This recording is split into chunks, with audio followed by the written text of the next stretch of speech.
दोस्तों, आज की हमारी कहानी है इस जहर से मैं अपने पति को मार दूंगी।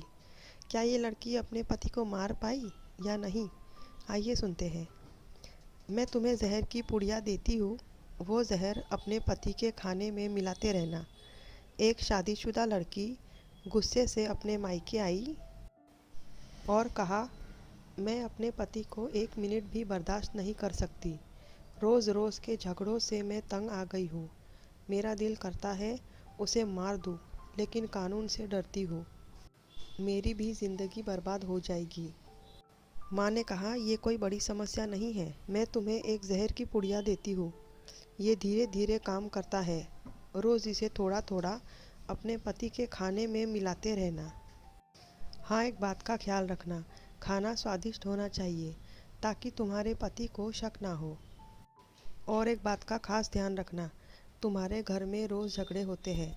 तुम्हारे परिवार वाले ये बात जानते हैं कि तुम दोनों पति पत्नी का रिश्ता ठीक नहीं चल रहा है। अगर तुम्हारा पति मर जाएगा तो तुम पर ही शक जाएगा। कुछ दिनों के लिए घर का वातावरण ही बदल दो। घर में शांति रखो। पति के साथ प्रेम से रहो। उससे प्रेम से बात करो। बेवजह उससे उलझना नहीं और किसी बात की जिद न करो। वो बेचारा तो कुछ दिनों का ही मेहमान है। उस बेचारे पर शक ना करो और पति से बात करते समय आवाज़ में भी नरमी रखो ताकि तुम्हारे परिवार वालों को ये शक ना हो कि पति की मृत्यु में तुम्हारा हाथ है। लड़की ने माँ की बात मान ली और पुड़िया लेकर खुशी खुशी अपने घर चली आई। 1 महीने बाद हड़बड़ाकर अपने मायके गई और जाते ही माँ के पैरों पर गिर गई और हाथ जोड़कर माँ से कहने लगी, माँ, क्या इस जहर का कोई तोड़ है? माँ ने कहा, क्यों? लड़की ने कहा, तुम्हारे कहे अनुसार मैं रोज़ थोड़ा थोड़ा जहर अपने पति के खाने में डाल रही थी और जिन बातों का ख्याल रखने के लिए तुमने कहा था वो भी कर रही थी। लेकिन मेरा पति बिल्कुल बदल गया है। वो मुझसे ठीक से बात भी करता है। अब ऑफिस से 4-5 बार फ़ोन करता है और मुझसे पूछता है कि मैंने खाना खाया या नहीं। काम ज़्यादा है क्या? अपना ख्याल रखा करो। थोड़ा आराम करो। मेरा बहुत ख्याल रखता है। मुझसे बहुत प्रेम करता है। अब कल ही मेरे जन्मदिन पर मुझे आईफोन गिफ्ट किया। कहने लगा, जानू, तुम बहुत दिनों से मुझसे आईफोन का कह रही थी।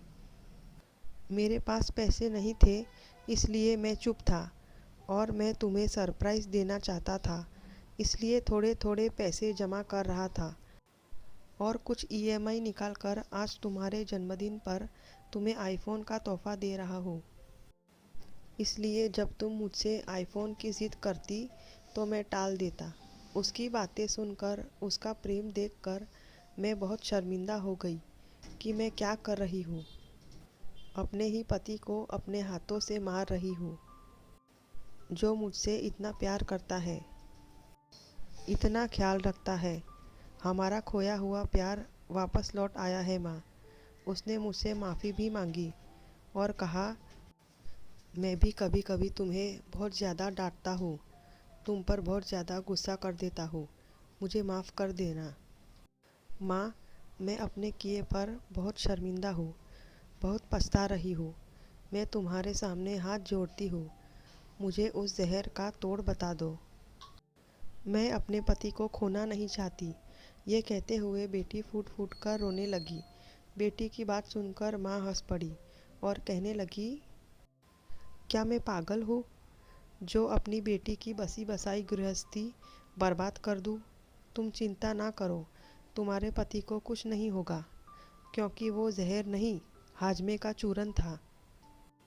तेरे पति के रिश्ते में जहर तो तुम दोनों के बीच की कड़वाहट, शक और गुस्सा था, जो अब दूर हो गया है। दोस्तों, पति पत्नी के बीच के इस जहर को काटने के लिए परिवार में बड़े बुज़ुर्गों का होना बहुत ज़रूरी है।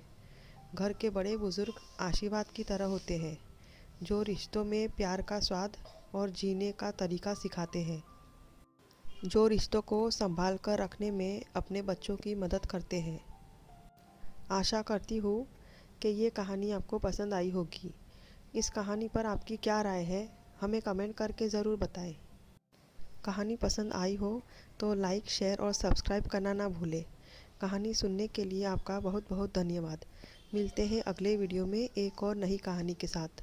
Thank you very much.